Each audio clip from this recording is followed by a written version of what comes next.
द्वारपाल भैया पत्र तो तुमने बहुत सुंदर लिखा है।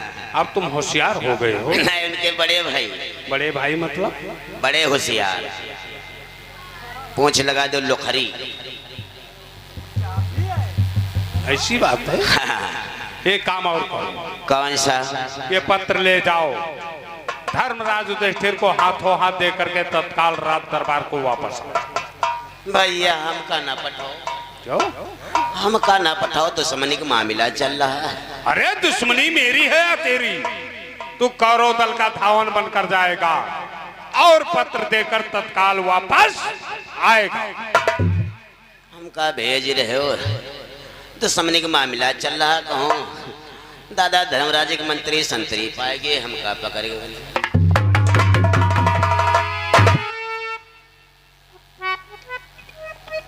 भांजश्री, कहो मामा श्री। अब गुरुवर से आगे की हित मुझे क्या होना चाहिए?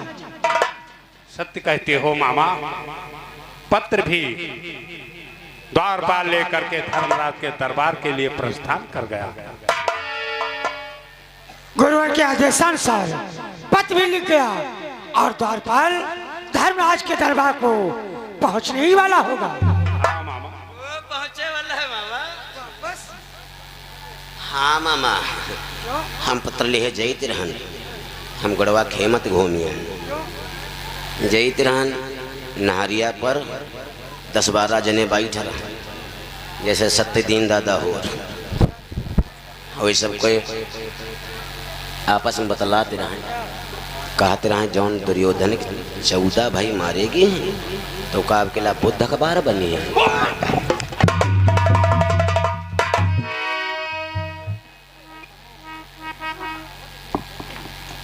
मामा श्री, भांजश्री, ये बहुत दुष्ट हो गया है। आपने ही इसको सर पर चढ़ा रखा है। सत्य कहते हो, लेकिन आप देखना तो ये है कि चक्रव्यूह का वेदन करने के लिए कौन आता है।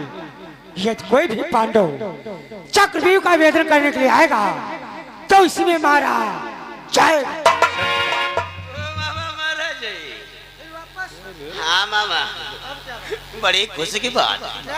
भोलवा बाबा सुन ले, भोलवा बाबा बना दे। वही बात, वह जो तुमका बतावा ना, वह बात, वह जो जबरहिया पकड़ी रहा 3 बच्चा देह से है। भांजश्री, गुरुवार से आगे की नीति मुझे क्या होना चाहिए? जो आज्ञा हो गुरुदेव, बोलो अब आगे क्या होना है।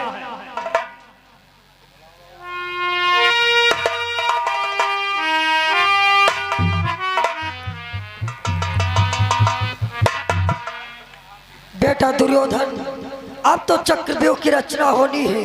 रचना करने की सर्वप्रथम मैं तुमसे कुछ शर्त रखना चाहता हूँ। वो कौन सी? चक्रव्यूह के अंतर्गत एक महारथी से एक ही महारथी युद्ध करेगा। उसके बीच में अगर कोई दूसरा आता है तो उसके पक्ष से युद्ध मैं करूंगा। अगर ये तुम्हें स्वीकार हो तो मैं रचना करूँ। मुझे स्वीकार है। अगर तुम्हें स्वीकार है तो मैं द्वार की नियुक्ति करता हूँ। बोलो कौन से द्वार पर किसको रखना चाहते हो? प्रथम द्वार की बागडोर शंकर के वरदानी सिद्धू नरेश हम जयद्रथ को रखते हैं।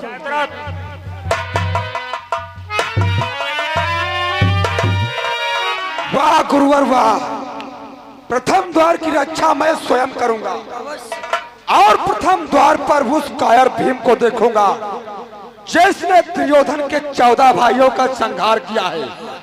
इसलिए गुरुदेव, बच नहीं सकेंगे वह पांडव मेरे इस कोप तुधारे से, और थिया उठेगी पांडव की मेरे उस प्रथम द्वार पे। इसलिए गुरुदेव मेरा प्रणाम स्वीकार हो।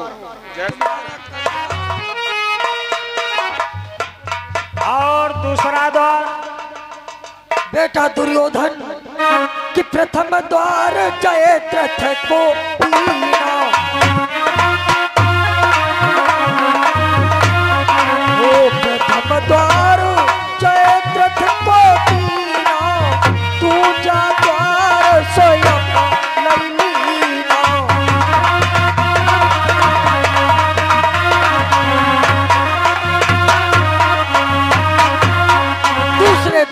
बागडोर स्वयं मैं संभालूंगा। और तीसरा द्वार? तीसरे द्वार की बागडोर गुरुओं के गुरु कुल गुरु कृपाचार्य को सौंपता हूं। और चौथा द्वार? चौथे द्वार की बागडोर हम गंधा नरेश शकुन को सौंपते हैं। देखा, गौरव ने मुझे भी अवसर दे दिया। हे गुरुदेव, यह चौथे द्वार की पहरेदारी हम पर सौंपते हैं, तो हम चौथे द्वार की पहरेदारी बड़ी प्रकार से निभाऊंगा। यदि कोई भी पांडव चौथे द्वार पर आएगा तो हमारी कुचालों के द्वारा बचकर न जाने पाएगा। मैं चलता हूँ चौथे द्वार की तरफ। ठहरो गंधा नरेश, मैं तुम्हारी समस्या समझ सकता हूँ, इसलिए तुम्हारी रक्षा एवं सहायता के लिए अंग देश के अंगराज सूर्यपुत्र कर्ण को तुम्हारे चौथे द्वार पर रखता हूँ। क्या कहा गुरुवर? हमारी रक्षा एवं सहायता हेतु अंग देश के महारथी कर्ण रहेंगे। तो भाग्यश्री, तुम चिंता ना करो, कल विजय का पताका चौथे द्वार पर मैं फहराऊंगा। चाहे कुछ भी करना पड़े, काम दाम दंड भेद, एक पांडव मरेगा तो अवश्य मरेगा। मैं चलता हूँ चौथे द्वार की तरफ। और पांचवा द्वार? पांचवें द्वार की बागडोर मैं तुम्हारे अनुदुशासन को रखता हूँ। वाह गुरुवर, पांचों द्वार को स्वयं संभालना होगा। अवश्य। यह चार द्वारों को तोड़कर पांडव पांचवें द्वार पर आएगा तो दुशासन के हाथों से बचकर नहीं जाएगा। इसलिए मैं अपने लक्ष्य की तरफ प्रस्थान करता हूं। कल्याण मस्त। और छठा द्वार? छठे द्वार की बागडोर मैं अपने पुत्र स्वस्थामा को नियुक्त करता हूँ। और सातवां द्वार? बेटा दुर्योधन सातवां द्वार अंतिम द्वार है, इसलिए उसकी रक्षा स्वयं तुम करोगे। मैं ठीक है गुरुदेव, मैं आपके बतलाने के अनुसार सातवें द्वार की रक्षा अपने बलपूर्वक से करूंगा। मैं चलता हूँ सातवें द्वार की तरफ। चलते चलते मेरा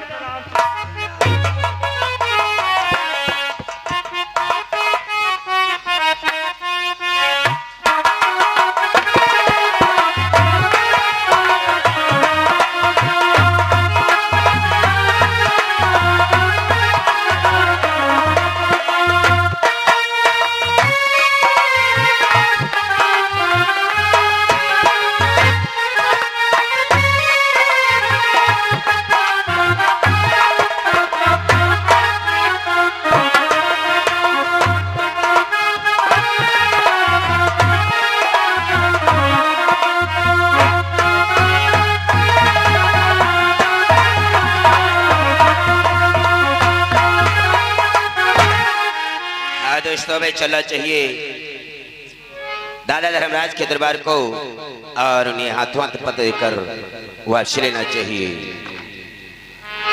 मैं खड़ी हुई थी फाटक पे, मेरे पिया गए हैं नाटक पे। डाला तेल कढ़ाई में, मेरे पिया गए हैं लड़ाई में। खड़ी हुई थी मौजन में, मेरे पिया गए हैं भोजन में। दर्दी से वो काम किया, बेदर्दी से वो काम किया। जानिया फत में पड़ गए रात भर ये।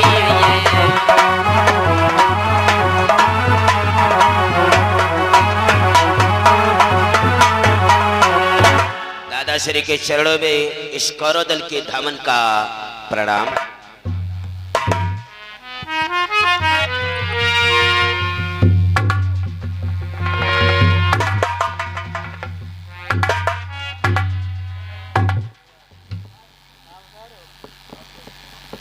कहो कौरव दल के द्वारपाल, आपका हमारे इस राज दरबार में कैसे आना हुआ?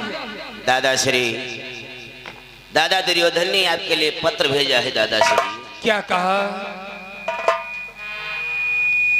भ्रात दुर्योधन ने हमारे लिए पत्र भेजा है। हाँ दादाश्री। लाओ द्वारपाल, वो पत्र हमें लाओ।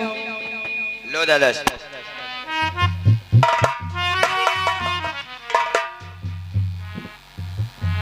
देखा मेरे प्यारे भ्राताओं, भ्रात भीम, नकुल व सहदेव, हमें ये लगता है सुशर्मा को अर्जुन ने संहार दिया, इसलिए आज भ्रात दुर्योधन भयभीत होकर के ये संधि पत्र हमारे दरबार में भेजा है।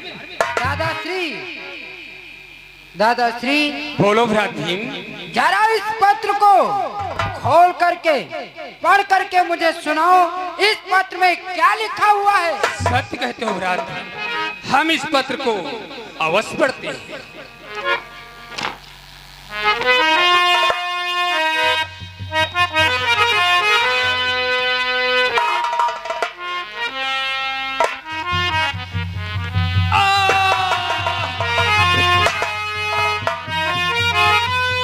ये क्या दादाश्री, आप पत्र देखते ही देखते आपका शरीर इतना कप्पायमान हो गया दादाश्री।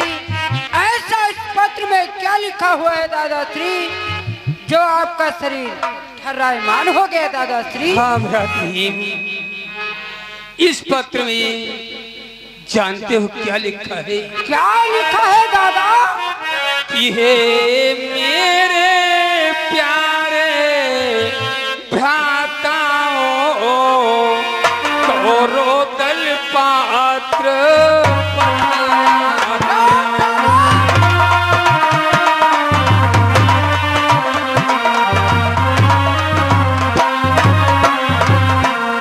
कि हे मेरे प्यारे भ्राताओं, कौरव दल पात्र पठाया है कि जिसको पढ़ करके ये शरीर थर थर थर्राया सा है।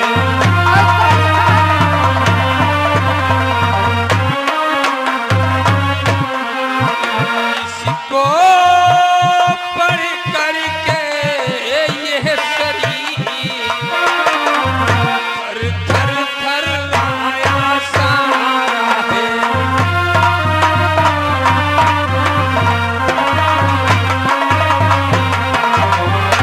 भ्रात भीम, ये कौरव दल से जो पत्र आया है, जानते हो इसमें कौन सी विशेषताएं लिखी हैं? कौन सी विषय लिखी है दादा? कि यदि चक्र भीम को तोड़ दिया तब तो कल्याण हमारा है।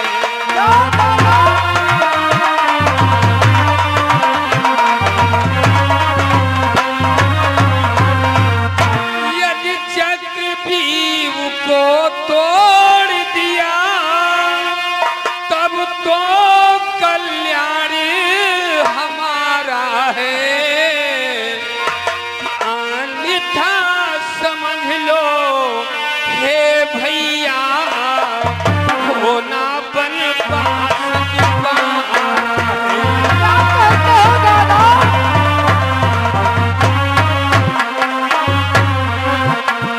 अन्यथा समझ लो हे भैया, होना बनवास दुबारा है।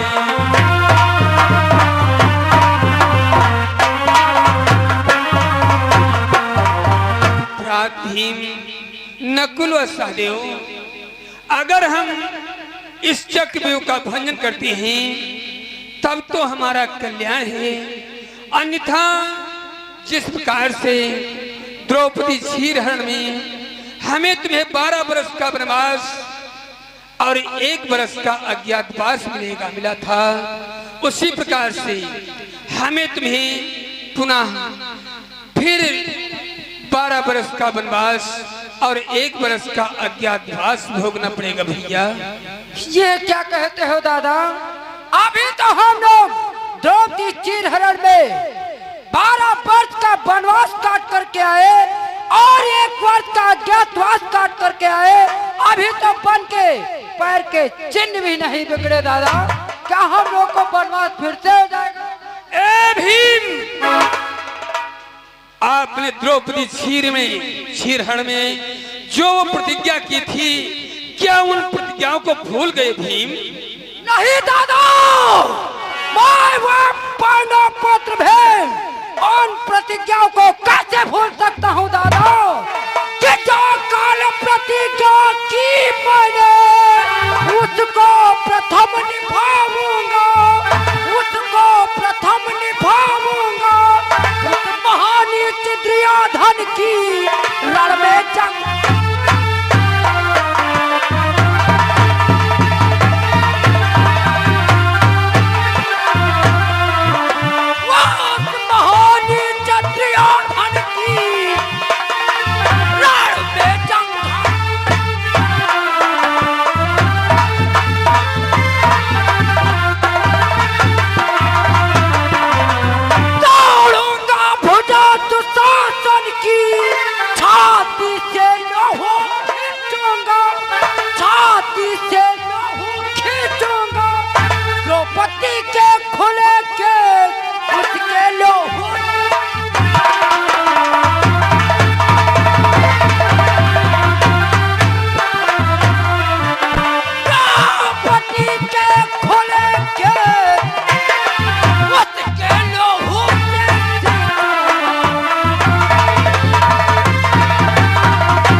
सौगंध को अवश्य दादाश्री निभाऊंगा। दादाश्री, आज जो समय आ चुका है, आप मुझे आदेश दो, मैं चाहता हूँ इस चक्रव्यूह का भंडार। ठहर जाओ भ्रात भीम, आओ राज दरबार में विराजमान हो। कुछ सोच विचार करके समय आने पर अवश्य तुम्हें आज्ञा देंगे। आओ, जो आसन ग्रहण करो।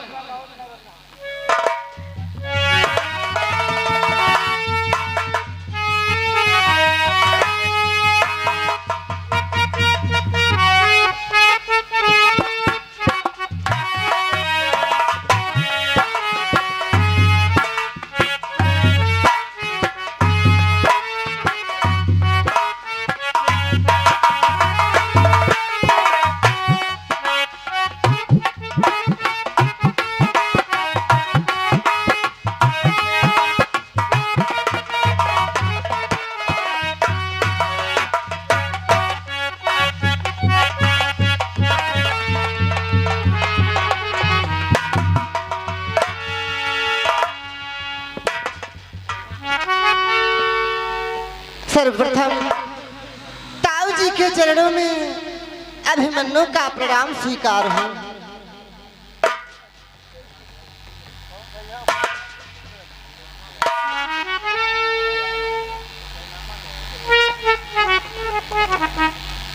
ये क्या, मैं जब भी दरबार को आता था, हमारे ताऊ प्रेम पूर्वक अपनी गोदी में लेकर के हमसे अत्यधिक प्रेम करते थे, लेकिन आज दरबार में उदास बैठे हैं। हे दादा भीम, अभिमन्यु का प्रणाम स्वीकार हो।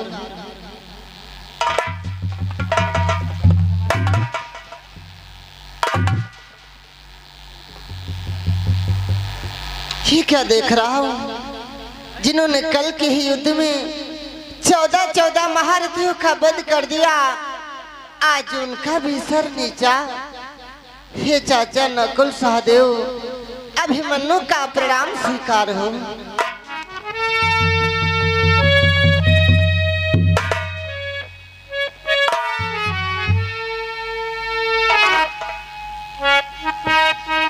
ये क्या, आज चाचा नकुल सहदेव भी दरबार में मुझसे बातें नहीं कर रहे।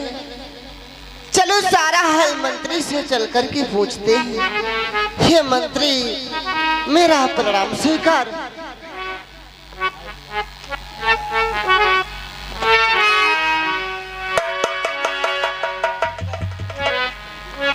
क्या हुआ मंत्री?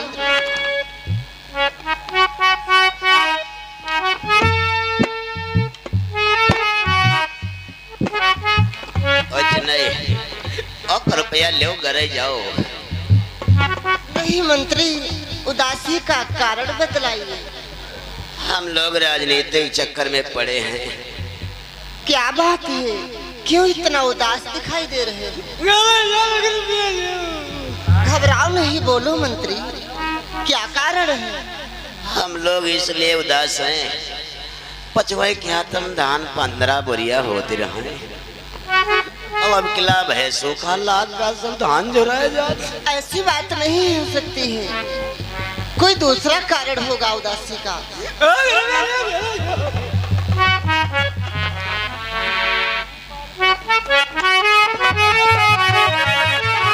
कोई बात नहीं मंत्री, तुम नहीं बतलाओगे तो क्या हुआ, मैं अपने ताऊ जी से खुद पूछे लेता हूँ आखिर उदासी का क्या कारण है। हे ताऊ जी,